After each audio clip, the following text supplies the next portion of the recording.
olha, os conflitos entre os adolescentes e os pais são questões que estão presentes na maioria dos lares, né? O jovem, ele na busca ali pela independência, entra em combate com os responsáveis que, por sua vez, não conseguem lidar com isso de uma forma, assim, satisfatória e talvez madura. Mas como melhorar o relacionamento, então, da família com esses jovens?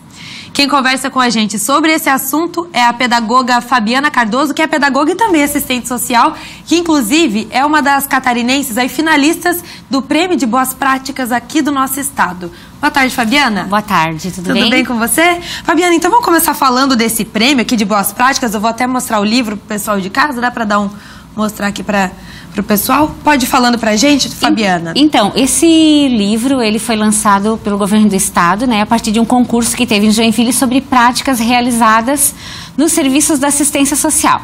Aonde nós do CREAS, eu e duas colegas, né, a Silvane Pencam e a Cecília, nós escrevemos o artigo e nós ficamos em terceiro lugar a nível de estado. A parte que se refere ao meu artigo, que é o projeto que foi desenvolvido Semeando Valores, ele vai falar justamente dessa relação, né? Ele foi um projeto pensado e desenvolvido para que a gente trabalhasse com as famílias, porque no CREAS nós atendemos a família que tem o seu direito violado, a criança, adolescente, né?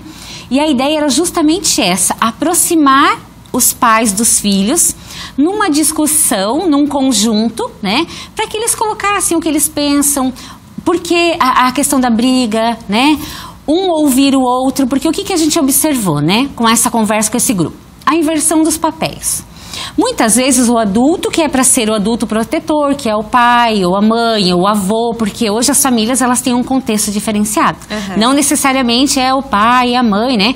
Então, a gente fala o adulto protetor, que é aquele que vai cuidar dessa criança, desse adolescente, que vai dar o limite, que vai dar o carinho, que vai dar a orientação.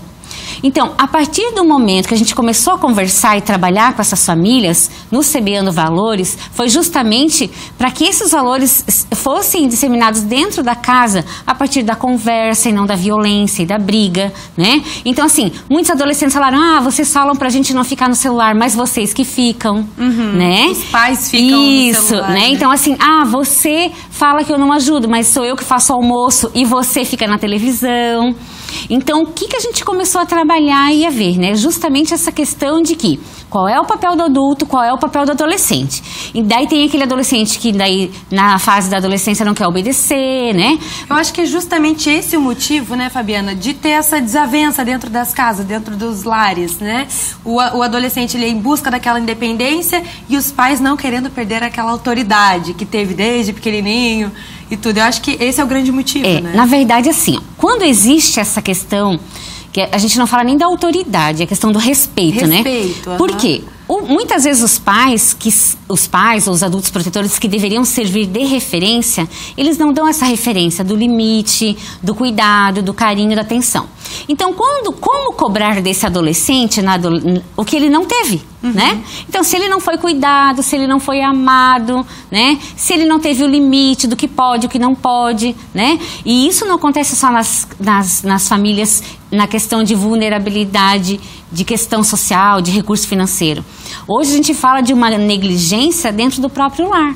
Aquele pai, a mãe, ou o adulto cuidador, o avô, que passa o dia todo no trabalho, chega, tá cansado, toma aí o celular, o notebook, as redes sociais, e deixam esse adolescente sem a conversa, o diálogo, por quê? Educar dá trabalho. Dá trabalho. Né? Agora, Fabiana, existe muito aqueles casos que a gente vê, às vezes do pai ter uma posição sobre um assunto, a mãe ter outra posição, e o adolescente ele fica nesse meio termo, ele não sabe exatamente como agir ou a quem respeitar, a quem obedecer. Como agir nesses casos? Então, o adolescente ele é muito inteligente, né? Eu sempre falo assim, gente, eles façam o dia pensando que eles vão fazer para conseguir as coisas conosco, né? Se enganam os pais que acham que não, né? Isso, então. O que acontece? Se o pai e a mãe não tiver um discurso alinhado, ou as pessoas que cuidam, com certeza, isso na escola, em casa, se eles perceberem que você está inseguro, né?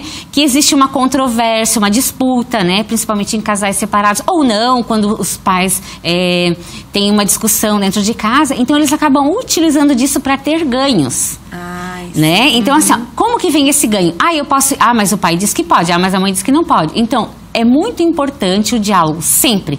Primeiro entre os adultos, para chegar num consenso de que forma que vai se dar essa educação, qual é a escola. Ah, tira da escola, coloca na escola. Ah, pode ir pro futebol ou não pode ir pro futebol? Pode andar de ônibus sozinho ou não pode, né?